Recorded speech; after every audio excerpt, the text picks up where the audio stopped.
War wounds, you say? They're probably child's play. It's Rhyme and Reason 822. Here's your rhyme and reason. Oh yeah. Hey there, Tony here.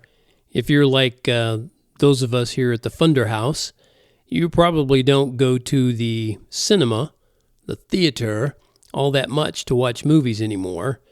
There's a whole lot of people that still go, I imagine, but a whole lot of people have chosen not to go and spend that extra money on, paying those huge multi-million-dollar celebrity paychecks. And then on top of that, you're paying for a Coke that costs you $5 and popcorn that costs you 10. I don't even know what it costs anymore. I just know it's more than I want to pay to go see a movie that I can enjoy just as much and in some ways a lot more watching it at home these days.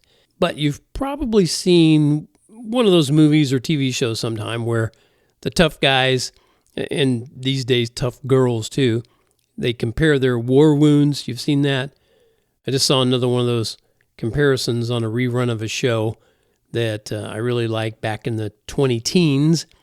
The first guy said something about a knife slice across his arm, and the second guy one-ups him with a gunshot scar on his shoulder, and, so on and so on. Oh, you think that's something? I got that. Well, look at this. Oh, yeah, well, look at this.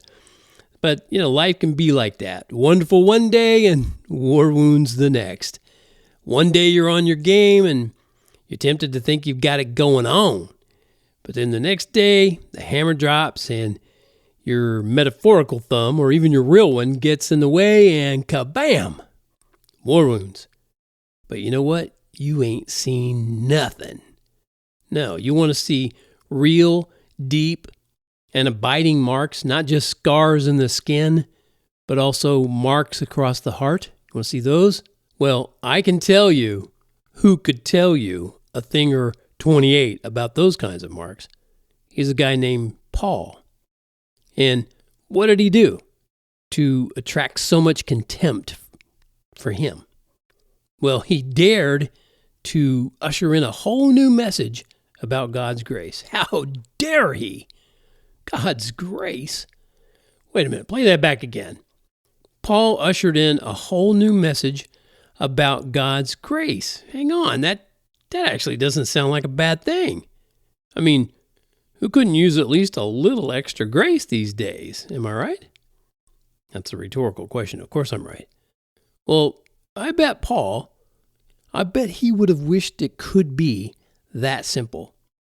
But he went through a lot, with a capital L, capital O, capital T, a lot, to share his gospel.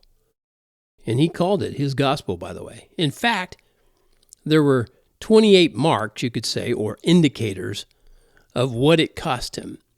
Yep, I'm going to list those 28 marks. Number 1, in much patience. Number 2, in tribulations. Number 3, in needs.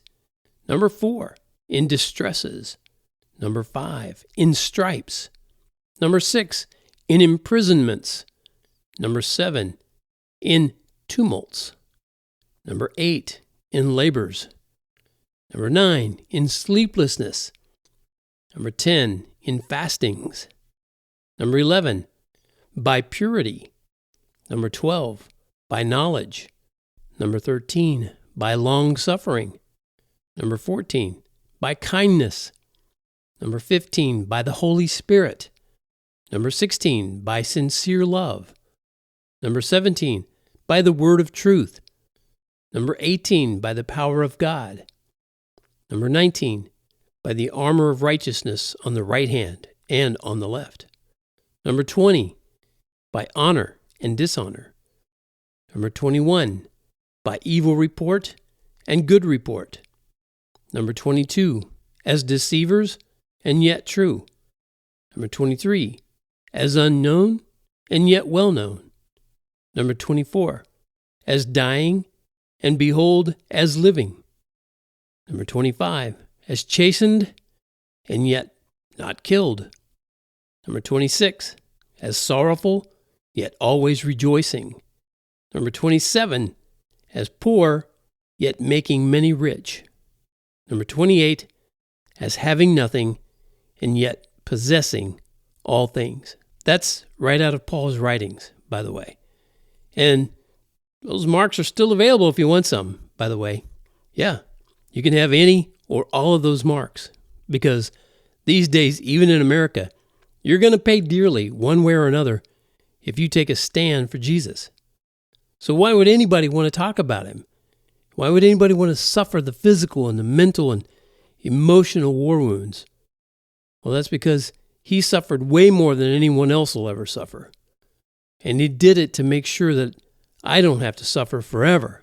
Oh yeah, so you don't have to suffer forever either. But sadly, most people would rather suffer. And they're choosing to suffer forever. Most people. I guess they think one day they'll all compare their war wounds at a crazy cool party in hell. I disagree. Yeah, but who am I to judge, right? Okay, there's your marks. I hope you hold this episode, give it some high marks, hold it in high esteem. Pay attention to those 28 marks. And, maybe check yourself, see how it fits into you.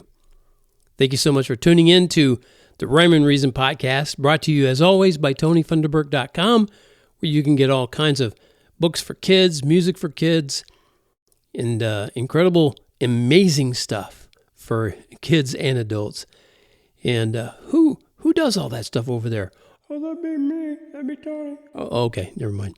Thank you so much. I appreciate you, as always, putting up with me here on the Rhyme and Reason podcast, where I always say, you know what I say, right? Life has rhyme and reason because God made you. There's a rhyme and reason for your life. There's a rhyme and reason why you're